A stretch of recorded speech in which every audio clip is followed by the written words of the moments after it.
Des ondes Vocast, l'univers de la radio en podcast. Salut à tous, c'est Olivier Audou des ondes Vocast, épisode de février. Ce mois-ci, je reçois Bruno Dubois, directeur du développement d'Europe 2. Europe 2 est revenu sur les ondes depuis le 1er janvier. Bruno Dubois nous révèle les coulisses de la préparation de son lancement, nous explique son nouveau format, son ADN, ses projets et il nous fait un premier bilan de ce premier mois sur les ondes. Avant cela, dans notre partie Actu Débat, on fait un petit tour de l'actu radio. Julien Vigier viendra nous partager ses carnets d'écoute. Rémi Bertolon, lui, nous parlera des animateurs locaux d'Europe 2, extraits à l'appui. Et puis je vous parlerai de la nouvelle étude Ear Insight et de son chamboulement sur le classement des audiences radio. Des ondes Vocast, épisode de février, c'est parti. Des ondes Vocast, l'actu débat. Et j'accueille tout de suite Julien Vigier, directeur du studio VO2X. Salut Julien. Salut Olivier, salut à toutes et à tous. Alors dans un instant, tu vas nous faire partager tes carnets d'écoute, mais tout de suite, et comme chaque mois, voici le Zoom Actu, un condensé de l'actu radio du mois dernier en 1 minute. Alors tout d'abord, à Radio France, on a eu la démission de la patronne de France Culture, Sandrine Trainer. On se rappelle, le mois dernier, on en avait parlé, un article de Libé avait pointé du doigt son management autoritaire. Et bien voilà, elle a décidé de partir. Toujours à Radio France, on a eu cet incident lors du Hyper Weekend Festival dans la Maison de la Radio et de la Musique. Oui, le sol s'est dérobé sous le pied des festivaliers, mais apparemment plus de peur que de mal. Alors on le sait, la Maison de la Radio veut s'ouvrir plus souvent au public, et bien il va falloir sécuriser tout ça. Du côté des radios privées, cette fois, on a eu cette amende record de 10 millions d'euros que Fun Radio doit payer à Énergie, et cela remonte au fameux Fungate en 2016, quand Bruno Guillon avait demandé à ses auditeurs de favoriser Fun Radio lors de ses enquêtes de médiamétrie. Eh bien oui, Énergie s'est estimé lésé. Et voilà, et ça fait donc un peu cher la blague.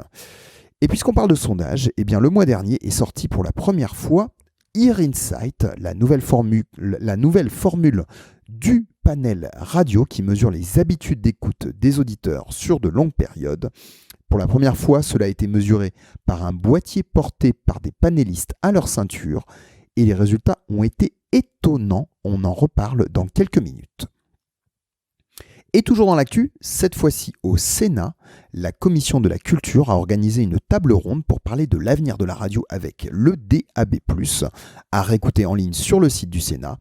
Bon, en gros, les opérateurs ont dit qu'ils soutenaient le DAB+, mais ils demandent plus de temps et d'argent pour accompagner son développement en cette période de crise.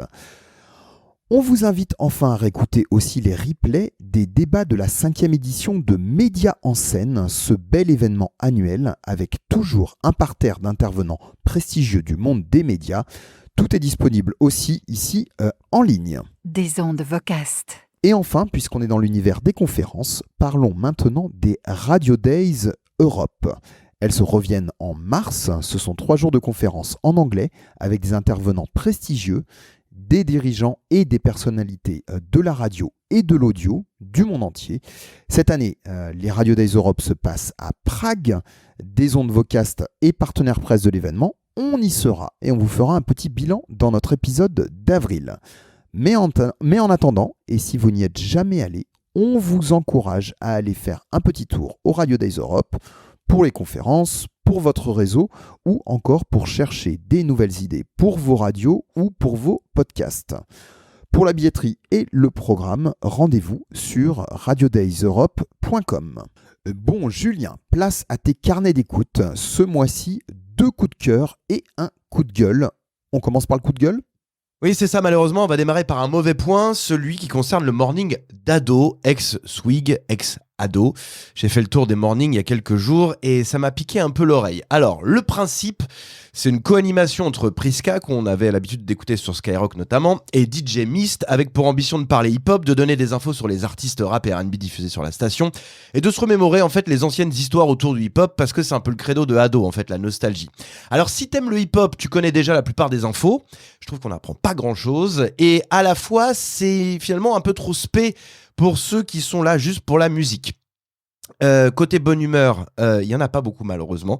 L'animation, j'ai pas trouvé ça très bon. Je suis désolé, mais techniquement, Prisca, c'est pas ça. Les accroches, le rythme, j'ai comparé avec Vibration, Voltage 8, Toulouse FM, Contact. On a partout des teams qui sentent le matin, qui respirent l'animation morning. Et là, le duo chez Ado, ça va pas bien. Les mots sont relativement neutres, peu d'humeur. Le DJ, lui aussi, est assez neutre, on va pas se mentir. On ne sait pas vraiment qui il est. Le personnage n'est pas travaillé. Bon, à retravailler pour Ado. Alors, ta prochaine écoute, c'est cette fois-ci dans l'univers du podcast. Oui, alors là, vrai coup de cœur, Olivier.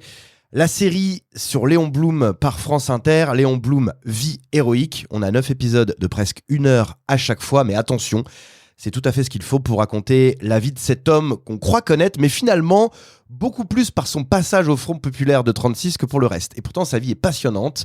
La vie d'un homme central, politiquement, culturellement et dans le sens de l'histoire aussi, car Blum, ça démarre avec Dreyfus, et ensuite la guerre, il fut déporté, et puis son héritage aujourd'hui, c'est la gauche, Blum. Philippe Collin est le narrateur, il y a des invités. C'est tout bonnement passionnant, addictif même. Bon, on va écouter alors. Et ton coup de cœur suivant, c'est toujours dans le podcast, mais par un studio indépendant cette fois. Oui, Olivier, autre podcast complètement incroyable, pas facile à écouter, je vous mets en garde. Cette fois-ci, ça se passe du côté du studio Paradisio avec 75 019 Daesh. C'est l'interview de la sœur du djihadiste français Boubacar El-Hakim, qui a été membre imminent de la cellule des Buttes-Chaumont, un émir en fait de Daesh. Il a démarré tout ça au début des années 2000 et c'est justement ce qu'elle raconte. Elle raconte, elle, son quotidien de petite sœur, celle de petite sœur d'un monstre, mariée de force, voilée intégralement à 9 ans, enfermée chez elle.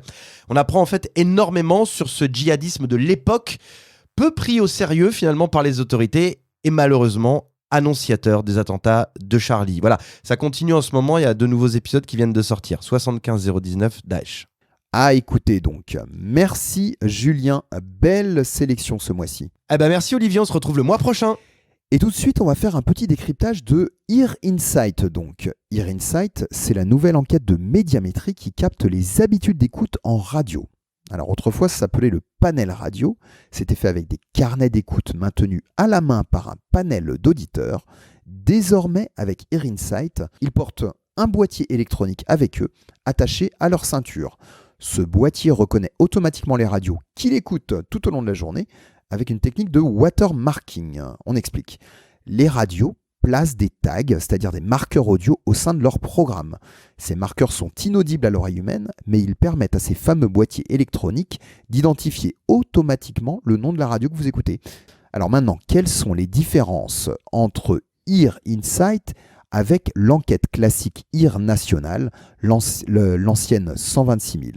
Eh bien d'abord, il y a justement ce mode de mesure automatique, donc en théorie plus fiable que le déclaratif, qui lui est fait au téléphone comme un sondage classique. Alors plus précis, oui, mais non, puisque le panel de Ear Insight à l'heure actuelle ne compte que 5000 personnes, tandis que Ear National interroge, lui, 100 000 personnes sur une année entière. Donc ça fait environ 25 000 personnes par enquête, puisqu'il y a 4 vagues sur l'année. Donc ça fait mine de rien 5 fois plus de personnes dans l'échantillon de Ear National. Ensuite, dans Ear National encore, on mesure une audience veille, donc c'est une audience quotidienne. Tandis que Ear Insight, avec le boîtier, mesure une audience sur une échelle de temps d'une semaine ou d'un mois entier. C'est pour ça que le taux de pénétration de Ear Insight est plus élevé, jusqu'à 93% d'auditeurs sur un mois, contre seulement 70 environ sur Ear National pour les écoutes quotidiennes. Ensuite, Ear Insight n'est pas parfait non plus, car ce boîtier ne capte pas les écoutes faites au casque, que les panélistes doivent donc toujours déclarer à la main. Alors, est-ce qu'ils le font vraiment ? On ne sait pas. Il peut aussi arriver que les panélistes oublient de prendre ou d'allumer leur boîtier, notamment au réveil, alors que c'est le prime time de l'audience radio. Dommage.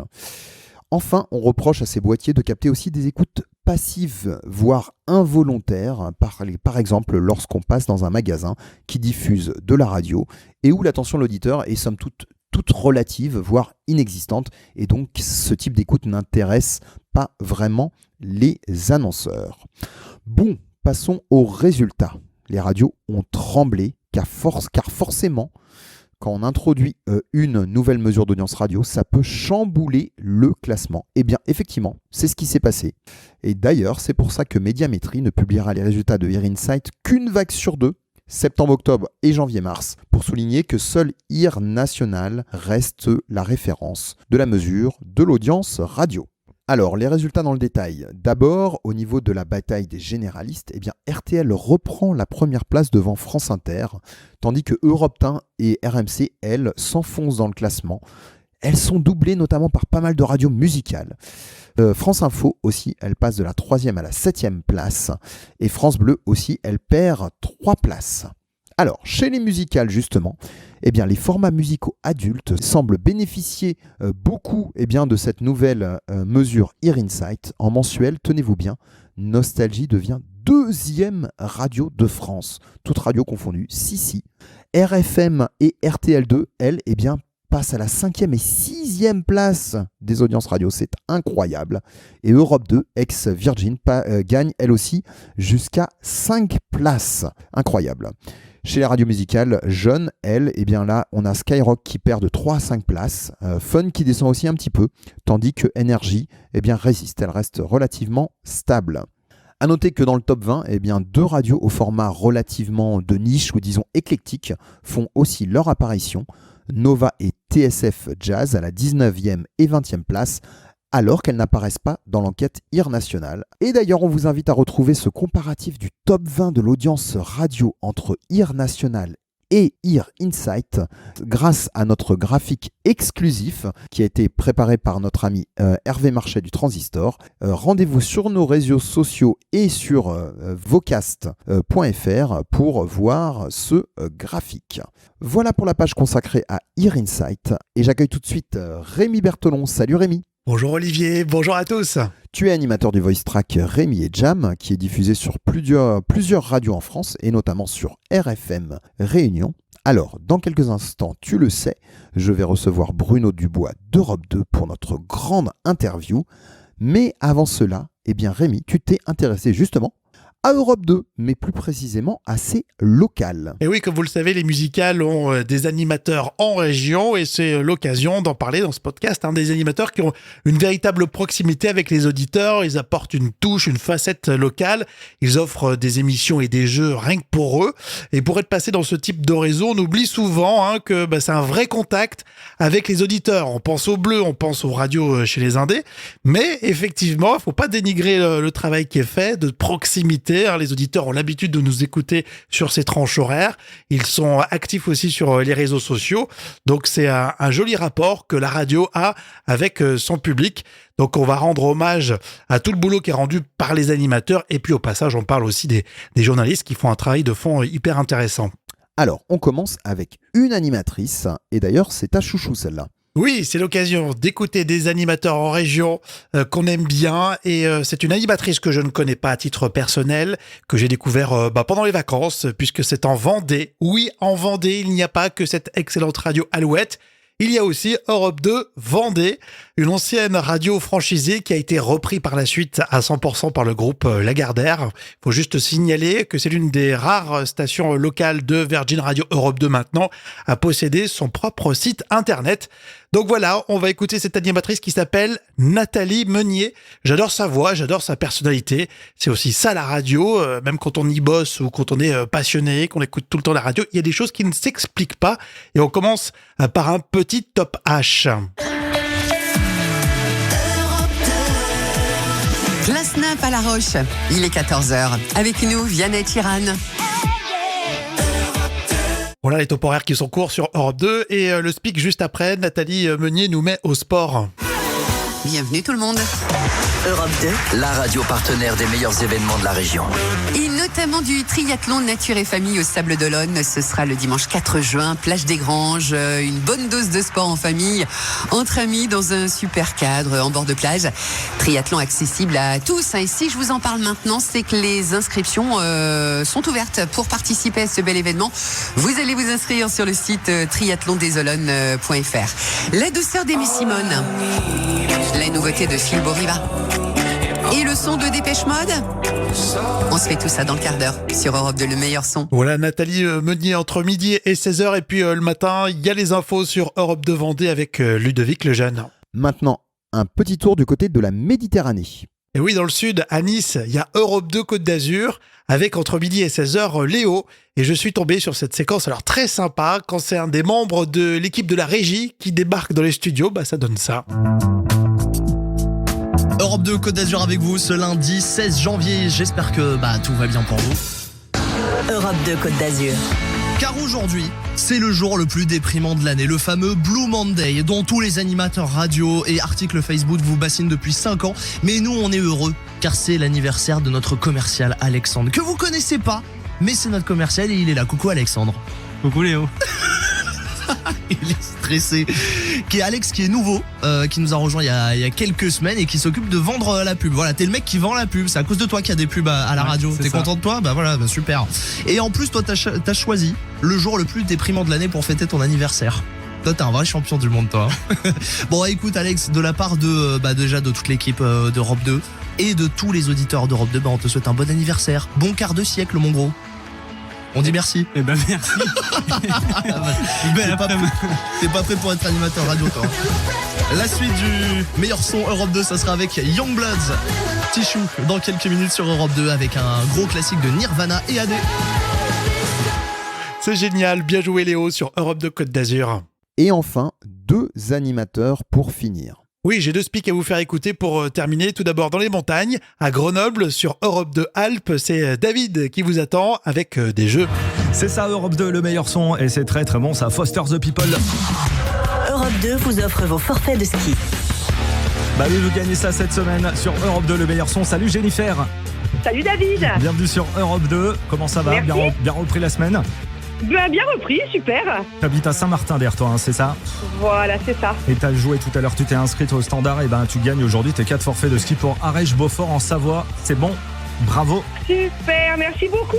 Ça, super. C'est la première étape, puisque vendredi, il y aura le tirage au sort pour gagner un séjour pour 4 personnes, 3 jours et 2 nuits à Arèche-Beaufort, dans le village station d'Arèche-Beaufort, qui est juste magnifique, clairement. Je croise les doigts alors. Ouais, tu connais le domaine ou pas ? Pas du tout. Et l'occasion de découvrir avec toute la neige qui est tombée, c'est génial. parfait ça. Et rendez-vous peut-être vendredi. Bonne chance à toi et bonne journée. Salut Jennifer. Un super insert, nickel, bravo David. Et on termine avec Europe 2 Midi-Pyrénées. C'est pour faire plaisir à Anthony aussi. On est à Toulouse avec Guillaume entre midi et 16h. Europe 2, le meilleur son avec Muse. L'ascenseur Europe 2. Oserez-vous monter jusqu'à 5 000 €? Oui, c'est la question qu'on vous pose tous les matins à 8h25 et à 11h25 dans le Morning sans filtre chez Paul de Montreuil. Pour jouer, c'est pas compliqué. Vous avez 15 minutes maintenant et pas une de plus pour vous inscrire en envoyant cash par SMS au 7 12 13. 15 minutes, pas 16, maintenant vous le faites cash. 7 12 13, vous vous inscrivez pour tenter de repartir avec 5 000 € dans l'ascenseur Europe 2. Voilà le nouveau jeu lancé par Europe 2. On aurait pu vous faire écouter plein d'autres animatrices et animateurs sur le réseau Europe 2 ou d'autres musicales. D'ailleurs, c'est l'occasion de les saluer, Olivier. Eh bien oui, salut à tous. On aime la proximité et le local dans ce podcast. Rémi, on te retrouve le mois prochain. Merci à toi. Et tout de suite, donc, on reste branché sur Europe 2, direction la rue des Cévennes, à la tête du réseau. Des ondes vocastes, l'invité. Bonjour Bruno Dubois. Bonjour Olivier. Alors, tu es le directeur du développement d'Europe 2 depuis septembre dernier. Alors moi, personnellement, je t'ai connu dès le début des années 90. J'étais auditeur de Fun Radio. Tu étais à l'époque Bruno 13. Et donc, et on commence toujours par cette question. Qui es-tu, Bruno Dubois, et quel est ton parcours ? À la base, je suis un animateur, comme tu viens de le dire, et c'est important. Donc, j'ai eu la chance de parler dans un micro, de jamais arrêter de parler dans un micro, parce que je pense que quand on a été animateur un jour, on le reste toujours. Aussi bien quand on s'exprime auprès d'autres animateurs pour leur donner des pistes, pour les conseiller, pour les coacher, ou même pour construire des stratégies programmes. Comme on pense à l'auditeur, on pense à ce qu'on disait, comment on l'exprimait à l'antenne, et ce qui va toucher l'auditeur. Donc oui, j'ai été animateur à partir de 1900, on n'en parle même pas, mais en tout cas, j'ai commencé en local à Aix-en-Provence, et puis après, je suis allé à Nostalgie quand c'était à Monaco dans les fins des années 80, et puis Fun Radio, comme tu le disais, pendant 5 ans, 89-95. Après, je suis retourné à Nostalgie, où j'ai rencontré quelqu'un d'important pour moi qui s'appelle Stéphane Bosc. Et derrière, RTL2 pour faire la matinale, Europe 2 en tant qu'animateur. Et puis à partir de 2004, j'ai quitté la posture d'animateur pour prendre en charge la stratégie et le pilotage d'une radio, puisque j'étais le directeur des programmes d'RFM. Derrière, à partir de 2010, directeur des réseaux de Virgin Radio et d'RFM. Quand j'ai quitté le groupe Lagardère en 2014, j'ai monté une start-up qui s'appelait Hackerbis, qui était spécialisée dans les smart radios. Et puis, à partir de 2016, j'ai pris la destinée en main de Sud Radio, pour reconstruire cette marque, reconstruire ce programme, repartir de zéro, on va dire, pour arriver à en faire un beau succès dans une radio généraliste que j'ai quitté en août 2022 pour prendre la direction du développement avec Stéphane Bosc et Frédéric Pau pour pouvoir poursuivre le cheminement de ces nombreuses fréquences ex-Virgin Radio qui sont redevenues Europe 2, mais surtout pour donner un nouvel élan à ce retour d'Europe 2 ou à cette découverte d'Europe 2 pour certains. Alors donc tu étais sur Sud Radio qui effectivement a connu des belles audiences ces dernières années, une belle remontée d'audience, quasiment un point d'audience cumulé en national. Première radio des Indés en juillet pour ma dernière vague. Et comment on passe du coup d'une radio généraliste à une musicale ? De la même manière que j'étais passé de musicale à radio généraliste, je crois qu'il n'y a qu'en France qu'on segmente vraiment les formats. La radio, ça reste de la radio, c'est de l'accompagnement, il y a une partie sensibilité radio, il y a une approche de l'auditeur, il y a une appétence, il y a une empathie, il y a aussi du marketing. Et pour avoir longtemps côtoyé ou croisé des consultants anglo-saxons, eux, ils étaient un jour sur une radio musicale et puis le lendemain, ils faisaient un consulting pour une radio talk ou une radio de news.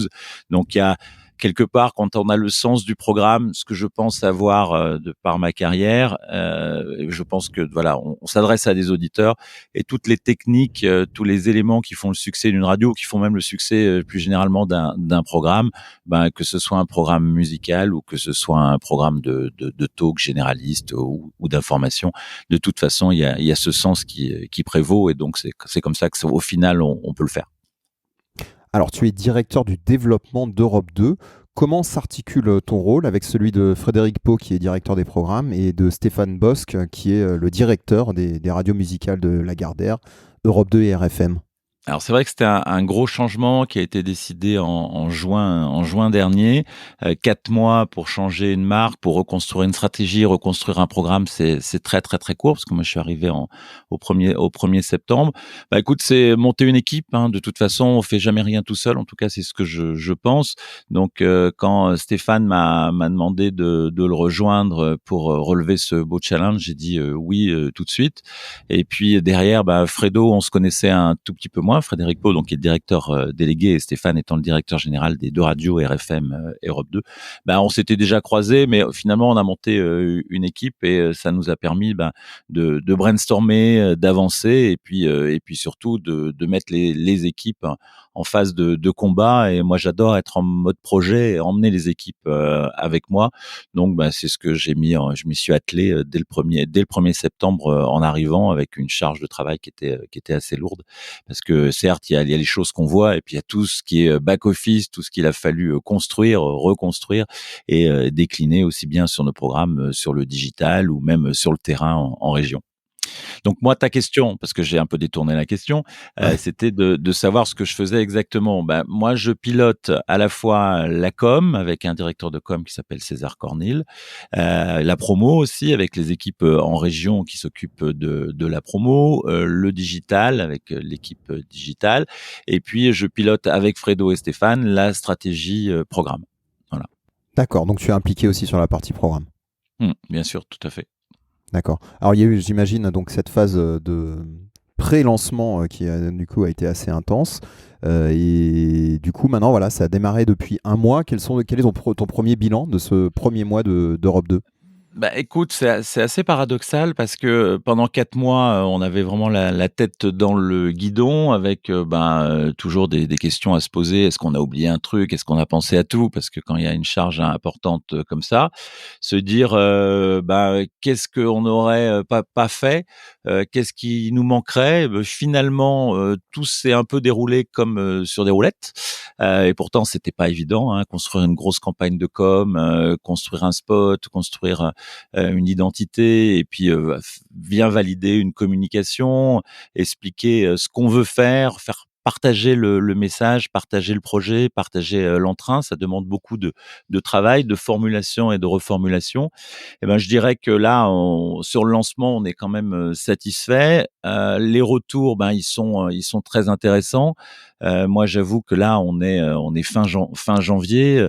Écoute, ça prend bien, mais on sait aussi qu'il suffit pas de lancer la machine, il faut aussi la faire vivre, la faire monter en orbite et puis l'emmener sur Mars. Donc le voyage est long et ça se fait vraiment pas instantanément.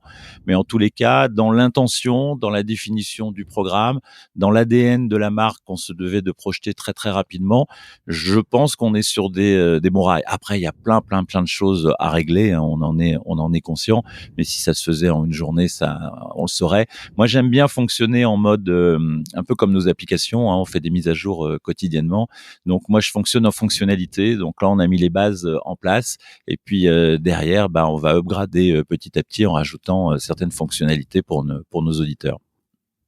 Alors tu l'as dit, hein, Europe 2 c'est une marque qui renaît, c'est un ADN aussi qui a été connu pour certaines choses dans le passé. Quelles sont dans le nouvel Europe 2, quelles sont les marques qui justement rappellent cet ADN d'il y a 15 ans? Alors, il aurait été risqué pour nous de faire une radio de souvenirs parce que le Europe 2 d'il y a 15 ans, déjà Europe 2, c'est né en 86, donc entre 86 et 2008, ça en était passé des choses avec des hauts, avec des bas, avec différentes périodes, différents personnages. Donc, tous ceux qui ont connu Europe 2 avaient un souvenir de leur Europe 2. Donc, il était pas question de faire un copier-coller. Et puis, même si Europe 2 avait continué à exister, elle aurait changé, elle aurait évolué. On est en 2023, le monde a changé, la consommation a changé, nos auditeurs ont changé. Donc évidemment, on souhaitait retrouver ce qui a laissé la magie, qui fait partie aussi de la magie de la radio sur Europe 2, c'est-à-dire cet esprit plus ouvert, cette connivence, cette proximité avec les auditeurs, revenir sur de la vraie radio. Je dis pas que ce qu'on a fait avant c'était pas de la vraie radio, mais au sens propre de l'accompagnement, au sens propre de la perception que peut en avoir l'auditeur, c'est-à-dire avec un programme qui vit avec lui. Et ça, c'est important. Et c'était le cas d'Europe 2, quelles que soient ces périodes. En tout cas, l'avantage, c'est que cette radio a marqué et que la marque n'était pas du tout abîmée. J'ai croisé personne qui m'a dit oh non mais Europe 2 c'était naze. Tout le monde a gardé un bon souvenir de cette marque, donc c'était important pour nous de rassurer ces gens qui avaient envie de retrouver Europe 2. Et c'est vrai que les retours qu'on a, c'est qu'ils retrouvent quelque chose qu'ils avaient en eux d'Europe 2, donc premier bon point. Et puis après, il fallait surtout pas décevoir ceux qui étaient encore nombreux à écouter Virgin Radio et qui font partie des auditeurs et de l'histoire aussi de toutes ces fréquences et de ces belles marques. Donc il a fallu les rassurer rapidement, parce que dire à quelqu'un qu'on va changer de ta radio, c'est juste l'inquiéter. Et comme la nature a peur du vide et que on reste des humains, c'était important pour nous de leur expliquer que ça allait être mieux, différent, mais surtout qu'ils comprennent rapidement qu'ils avaient tout à gagner à ce qu'on change de marque. Et puis pour ceux qui à 15 ans soit étaient trop jeunes, soit faisaient autre chose que d'écouter de la radio, mais qui font quand même partie de la cible d'Europe 2, hein, qui est du 25-49, pour eux c'est une nouvelle radio, donc il y a tout à découvrir, il y a tout à apprécier. Et donc, on a fait les changements nécessaires pour qu'on ne soit pas dans une révolution, parce que la révolution, ça marche jamais, ou en tout cas, ça fait des dégâts, mais dans des évolutions qui permettent de contenter, soit de faire découvrir, soit de retrouver pour ceux qui se mettent à écouter Europe 2 depuis le 1er janvier. Et si je t'ai bien compris, hein, entre les lignes, c'est quelque part revenir à une certaine spontanéité au final dans une certaine véracité. Ouais, le côté vrai, pour moi en tout cas, c'est ce que je défends. Je pense que le côté fake, c'est fini. En tout cas, c'est comme ça qu'en tout cas, en termes de population et de cible, on vise sur Europe 2. Je pense que le côté smile, le côté fausse empathie, ça correspond pas au monde de la radio. La magie de la radio, on sait que ça résonne par une voix, ça résonne par le contenu, ça résonne par la présence de la voix. On peut jouer avec, on peut parler aux gens, on peut les interpeller, on peut s'adresser à eux, et c'est ce qu'on doit retrouver sur la radio et qu'on retrouve pas forcément sur nos autres concurrents qui ne sont pas uniquement radio.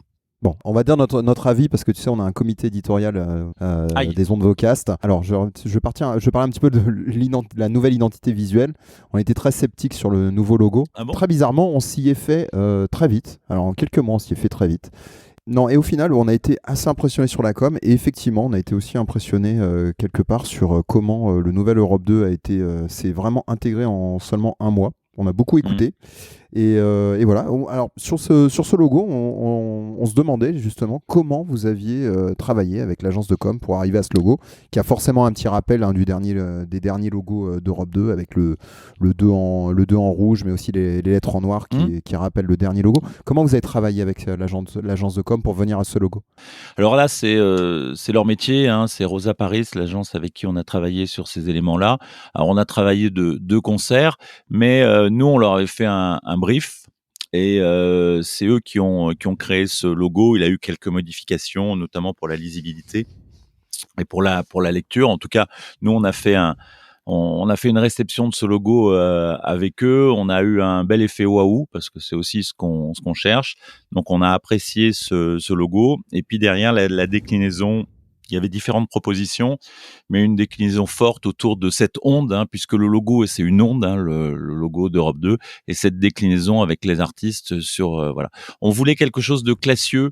On voulait une notion forte, voilà. On voulait que ça représente quelque chose. Donc il fallait qu'il y ait un univers, il y a une vraie signature, il y a un style, et ça correspondait aussi à ce qu'on voulait faire sur le programme dans le cadre du développement. Voilà, il fallait que de toute façon notre com, c'était nécessaire, hein. Alors, on a beaucoup travaillé, notamment sur le spot télé, où on est beaucoup revenu dessus, mais c'était important en tout cas qu'on ait une com qui sorte de l'ordinaire, et surtout une com qui corresponde vraiment à Europe 2. Je dis ça, mais c'est parce que c'est pas toujours évident, hein. Une agence, elle a une vision, et nous, on a le nez dedans, hein. On pense radio, on vit radio, donc faut arriver à partager avec eux. Et si on va être franc, on s'est beaucoup engueulé, mais au final, tout le monde est content à la fin. Très difficile de changer un logo, très difficile. Voilà. Alors, Europe 2, c'est aussi un nouvel habillage, bien entendu, qui a été réalisé par Wise Buddha, je crois. Exactement. Alors, il est très original, hein, avec 2 voix off, un homme, une femme, des fois même qui font parfois des mini-sketchs. Je sais pas, c'est peut-être une référence à l'ancien Europe 2 aussi, ce genre de format. Comment vous avez travaillé du coup ? Alors, on va être clair, hein. Sur l'habillage chanté, c'est Fredo qui s'est occupé pas mal de ça, donc Frédéric Pau, en lien avec Domenico Torti, qui est le directeur de la production. Il y a eu un appel d'offres sur différents studios, et clairement Wise Buddha, en plus moi je les avais rencontrés quelques mois avant pour une autre vie, et finalement c'est eux qui avaient un son vraiment particulier. Je dis pas que les autres étaient pas bons, mais on avait besoin d'avoir un son dans l'habillage, parce que c'était un vrai retour des jingles chantés sur Europe 2. On avait besoin d'avoir un son avec des jingles très efficaces, avec des slow fast, avec des choses qui relancent le programme en permanence, et puis surtout avec un son qui soit pas entendu. Donc là, l'avantage, c'est qu'on a vraiment une vraie identité autour d'Europe 2, et on retrouve même, moi c'est la première réflexion que je me suis faite, parce que j'ai la chance par rapport à tous ceux qui sont sur Europe 2, alors il y en a quelques autres quand même, mais j'ai la chance d'avoir été animateur, et donc d'avoir vécu Europe 2, et quand j'ai entendu cet habillage final, après les différents allers-retours, quand j'ai entendu vraiment le produit définitif, j'ai dit, ça aurait pu être l'habillage d'Europe 2 en 2023 si ça n'était pas arrêté, si on avait été dans la continuité d'Europe 2. Donc c'était très très bénéfique. Ça, c'est sur l'habillage chanté. Et puis il va y avoir plein de choses qui vont arriver aussi avec cet habillage. Là, c'était la première livraison. Et puis derrière, sur les voix stations, il y avait une vraie volonté de se retrouver avec un retour. Et c'est vrai qu'en France, on a cette chance-là. On a les comédiens de doublage, d'avoir des vrais comédiens de doublage qui auraient la possibilité de jouer une ambiance, de jouer une scénette, comme on les a appelés. On a remis à l'ordre du jour ce mot scénette. Moi, ce que je voulais surtout, c'était que un programme, et c'est d'ailleurs comme ça qu'on décline le CLEM, le meilleur son, c'est à la fois un mix musical, on va dire que c'est logique pour une radio musicale, mais c'est aussi une ambiance. Et toutes ces scénettes, elles sont là justement pour donner l'ambiance, pour faire sourire, pour donner un petit côté pétillant, et surtout emmener les gens dans un univers particulier. Donc ces scénettes, elles sont écrites par un auteur avec qui moi je collabore directement. On travaille un peu à deux mains là-dessus, qui s'appelle Rachid Galil, Polo, pour ceux qui s'y connaissent en radio, qui était sur une autre radio, et on brainstorm pas mal sur des idées pour arriver à trouver des petits formats courts. On s'en est servi sur des formats un peu plus longs qu'on a déclinés aussi sur le digital. L'idée étant vraiment de créer un univers et d'arriver dans une ambiance. C'est vrai que c'est quelque chose qui se faisait plus. Je dis pas de toute façon on réinvente rien, on le sait, on l'adapte. En tout cas, on l'adapte au son d'Europe 2 et au contenu d'Europe 2 sur la proximité qu'on doit avoir avec les auditeurs. Moi, j'ai des très très bons souvenirs et c'est un peu ma référence. Je suis content d'ailleurs parce que je les ai retrouvés il y a pas longtemps et je sais que ça va te parler. C'est l'habillage qu'avait pu faire Skyrock en 86 ou 87, qui est un peu dans cet esprit-là. Je dis même qu'on n'en est pas encore au niveau, mais ça a été un plaisir pour moi de le faire écouter aux producteurs pour leur dire voilà la référence. Et les mecs, ils ont fait waouh. Et quand je leur ai expliqué que c'était fait à la bande et au collant à la fin des années 80, ils m'ont regardé comme des ovnis. Mais il y avait des choses. Et puis Dom a aussi apprécié parce qu'il a vécu ces époques-là là, avec moi à Fun Radio par le passé ou sur Skyrock version rock justement. Donc voilà, c'est de retrouver cet univers, d'avoir un univers créatif autour du programme. Et je pense que c'est important. Et puis on n'a pas fini parce qu'on a plein d'idées qui vont se décliner là-dedans. Super, beaucoup de créativité du coup. Ouais, c'est le but. De toute façon, si on veut sortir du lot, comme je dis, moi, on fait plus forcément de la radio, on fait du programme. Donc, il faut que notre programme, il soit essentiellement mis en avant. On n'imagine pas une bonne série sans bonne lumière. On n'imagine pas une bonne série ou un bon film sans de bons acteurs, sans de bons décors et surtout sans un bon scénario et tout ce qui va avec. Donc, il faut que le réalisateur, c'est une alchimie et la radio en fait partie. Alors Europe 2, c'est aussi une nouvelle programmation musicale, enfin toujours dans la continuité, mais quand même des ajustements, la fin de l'électro quasiment, une programmation plutôt pop-rock, plutôt pop en journée, plutôt rock le soir. Alors du coup, on a et aussi pas mal une place assez importante pour les nouveautés. Alors quelque part, ça rappelle un petit peu RTL2, mais quand on écoute, c'est quand même pas exactement la même chose. Alors, qu'est-ce qui vous différencie justement des formats les plus proches? Il y a RTL2, bien sûr, il y a RFM aussi dans le coin. Qu'est-ce qui vous différencie? Quelle est la marque de fabrique d'Europe 2? La marque de fabrique, c'est un son, donc c'est le meilleur son. Alors, c'est facile, ce que je viens de dire, mais justement pour arriver à se créer cette alchimie, ce mix, c'est d'ailleurs ce qu'on fait bien en radio. Qu'on essaye de faire de mieux en mieux par rapport aux playlists sur les streamers, c'est que nous on crée une ambiance, on a un savoir-faire pour orchestrer des mix, pour orchestrer des sweeps, comme on dit dans le métier. Je fais exprès de ne pas dire playlist parce que la playlist ça veut pas dire la même chose chez nous. La playlist c'est des titres qu'on rentre et non pas des titres que l'on diffuse l'un derrière l'autre. En tout cas, nous on a un vrai savoir-faire là-dessus. Après on l'ambiance avec des jingles, avec des animateurs. Mais pour revenir sur la musique, certes, il y a des communs, c'est normal. La recette, elle est toujours de ceux qui écoutent la radio, mais c'est pareil aussi chez les streamers, c'est d'avoir envie d'écouter les titres du moment. Mais il faut qu'ils soient encadrés, il faut qu'ils soient ordonnancés, et c'est là-dessus qu'on se différencie. On est sur un son et on essaye de créer un son, et en tout cas c'est comme ça que travaillent les équipes de Michael Bois à la programmation. Ils ont cette créativité de travailler avec leur librairie et de construire ces librairies pour qu'on ait un son différent. Donc oui, on a un son différent d'RTL2 et c'est tant mieux parce qu'il y a de la place pour tout le monde. Et en tous les cas, nous, on se veut renouveler. En tout cas, on a identifié c'est ce qu'on avait envie de faire et ça sonne comme on avait envie que ça sonne, ce qui est pas toujours évident sur le papier tant qu'on l'a pas démarré. Et quand tu disais tout à l'heure un peu plus rock le soir, oui, il y a une émission rock le soir avec Happy Rock Hour avec Michael parce qu'on se veut revendiquer ce son. Après, sur le reste, il y a aussi la nouvelle scène, comme tu le dis, on y fait une émission spéciale avec Europe 2 Lab, où là, on va recevoir de plus en plus de monde et on doit découvrir des artistes. Et puis, il se passe tellement de choses, il y a tellement d'artistes qui arrivent et tellement d'artistes qui sortent qu'il faut qu'on puisse aussi les entendre, les découvrir. Je dis pas qu'on va aller chercher des artistes, on est quand même une radio mainstream qui se doit de faire de l'audience et qui a une audience de gens qui ont envie de découvrir des choses, mais qui ont aussi envie d'avoir un confort dans leur écoute, qui n'ont pas forcément envie d'être énormément surpris, mais qui ont envie d'être surpris dans une logique. Donc, on va pas aller chercher un groupe dans son garage qui commence, mais dans tout ce qui émerge, tout ce qui sort, il y a moyen pour nous d'aller chercher de nouveaux artistes qu'on va défendre d'ailleurs sur scène, mais on en reparlera peut-être après, prochainement.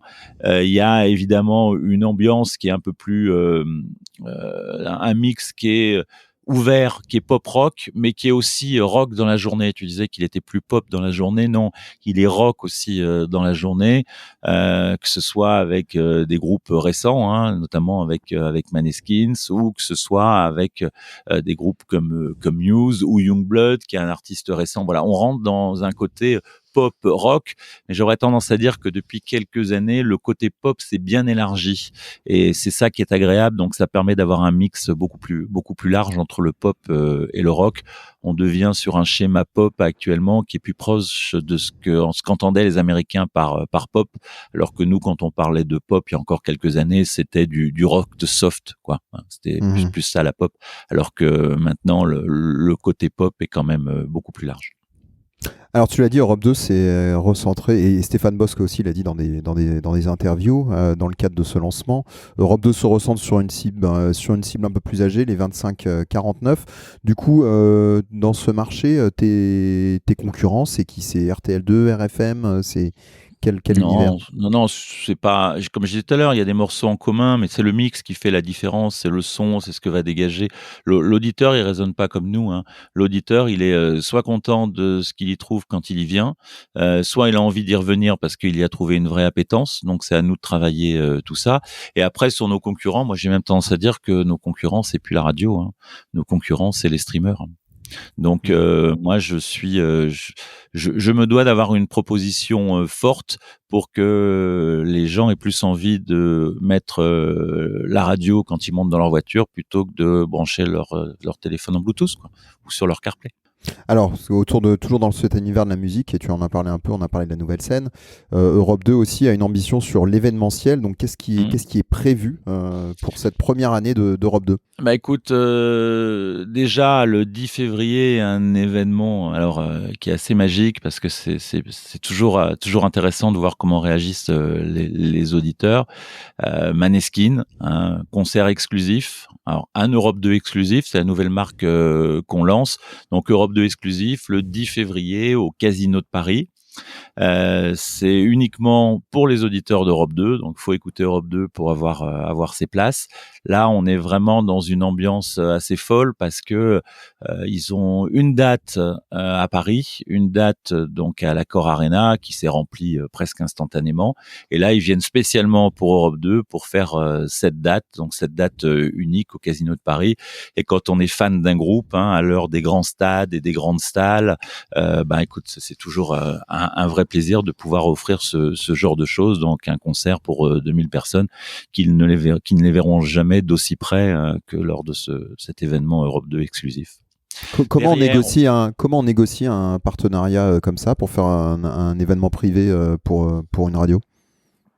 Alors c'est vrai que nous Maneskin, on reparle un peu de l'avant Europe 2, mais Maneskin, il y a eu un vrai suivi, il y a eu un vrai travail. Donc je pense que les labels s'en souviennent.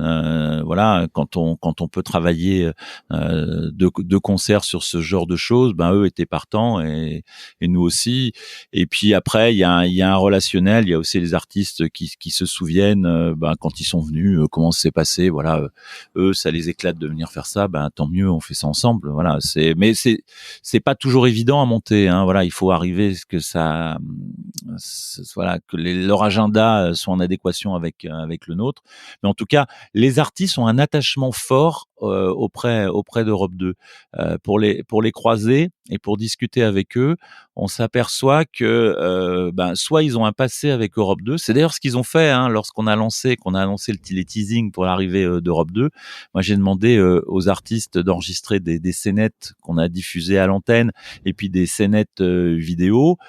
C'est en discutant avec eux qu'on a créé un peu les messages et puis on l'a vu, pour chacun il y avait son identité autour d'Europe 2 et puis ils étaient contents de dire ce qu'ils pourraient faire avec Europe 2 ou ce qu'ils avaient pu faire avec Europe 2 parce qu'il y avait des souvenirs marquants du début de leur carrière ou de la continuation de leur carrière. Donc c'est plutôt bien. Donc il y a une proximité avec les artistes et on défend ça aussi avec Europe 2 parce que les auditeurs ont besoin de voir que les artistes qui sont sur Europe 2 apprécient la marque, apprécient la station et puis surtout sont contents d'y être et de faire des choses avec nous et de faire des choses avec leur public qui passe aussi par Europe 2. Alors d'autres opérations on va continuer. Un truc qui était né à l'époque avec Europe 2. Le premier, je me souviens, c'était à Bercy, un Europe 2 Live. Il y avait Placebo. Ça remonte à pas mal de temps. Donc les Europe 2 Live vont être de retour. Il y en a quelques-uns qui sont en préparation. Donc là, on est dans un concept avec des salles un peu plus grandes ou pas. On cherche des endroits. Et puis après, on va voir aussi pour travailler avec cette nouvelle scène qu'on défend et pour arriver à travailler avec eux sur des événements concerts, sur Europe de nouvelles scènes, des choses comme ça. Alors, Virgin est arrivé avec son morning sans filtre qui est resté sur Europe 2. Un morning qui a aussi semble aussi avoir un peu changé de braquet au début, donc entre septembre et décembre. À l'époque Virgin, ça avait l'air d'être un morning surtout basé sur l'actualité des médias, etc. On a l'impression qu'il s'est un peu recentré au final sur un peu plus sur l'auditeur depuis l'arrivée d'Europe 2. Est-ce que tu peux confirmer ce changement aussi sur le contenu du morning ? C'est un morning qui est tout jeune, un morning, ça se crée pas en très très peu de temps. Donc il a évolué, c'est normal. Et puis il évolue aussi avec la marque. Il a pas fini d'évoluer, que ce soit Guillaume, Diane ou Fabien. Ils sont tout à fait conscients de ce qu'ils font le matin, qui réveillent des gens qui les écoutent, qu'il faut s'adapter à eux, qu'il faut être en phase avec eux et puis qu'il faut être en phase avec la marque Europe 2. Donc il y a un travail qui est fait au quotidien. Moi je vois ça d'un peu plus loin parce que c'est surtout Fredo qui s'en occupe de ça. Mais en tout cas moi les échanges que je peux avoir avec eux, c'est que ils aiment beaucoup de choses sur Europe 2. Donc on l'entend. Moi il y a quelque chose qui me plaît. J'en discutais justement avec Guillaume, Janton, donc il y a pas longtemps, on a lancé un jeu qui s'appelle l'ascenseur Europe 2, un jeu que j'ai mis en place et que j'ai travaillé avec les équipes et qui est un cash game mais avec une forte zone émotionnelle. Voilà, la sensation est particulière pour l'auditeur qui écoute, aussi pour celui qui joue, parce que ça passe ou ça casse, mais en tout cas, l'auditeur qui écoute, lui, il trouve son plaisir, puisqu'il se dit, qu'est-ce que je fais ? Alors, le concept, je ne sais pas si vous l'avez entendu, c'est « Oserez-vous monter jusqu'à 5 000 €? Donc, on monte dans l'ascenseur Europe 2, un premier palier avec une somme, un deuxième palier, ainsi de suite. Mais à chaque fois, il faut se poser la question de savoir si on ose monter au palier suivant. Il y a peut-être 5 000 € qui se cachent sur le palier suivant, comme il peut y avoir une somme plus petite. Et à ce moment-là, c'est perdu. Donc, voilà, il y a un vrai ascenseur émotionnel, justement. C'est l'ascenseur Europe 2. Guillaume s'éclate à faire ce jeu. Il le fait admirablement bien. Il le travaille avec une vraie finesse. Et puis, les auditeurs, ils trouvent leur compte. Même ceux qui joueront peut-être jamais, on a des retours, parfois des gens qui rentrent vraiment dans le jeu, et c'est ça aussi la magie de la radio. On arrive à faire des très bons moments de radio avec ce genre de choses. Voilà, plutôt que d'avoir juste un jeu où on offre quelque chose. Ouais, super, t'as gagné. Là, on essaye d'avoir un moment de radio pour celui qui a envie de s'y risquer et de venir sur l'antenne, et puis surtout pour celui qui écoute. Alors Europe 2 aussi, dans l'ADN d'Europe 2 à l'époque, c'était aussi le local, parce que Europe 2 s'est créé sur tout un réseau de radio locales. L'année dernière, Europe 2 à l'époque. Exactement, le programme Europe 2, fournisseur de programmes. Et l'année dernière, Virgin, Lagardère voulait fermer pas mal de radios locales en province. La plupart, je crois, ces fermetures ont été refusées par l'Arcom. Donc du coup, Europe 2 reste sur un réseau au final assez important de radios locales. Est-ce qu'il y a une ambition pour à fort de ce réseau, de réinvestir quelque part sur le local et de réaffirmer cette présence sur le local qui était donc dans l'ADN original d'Europe 2?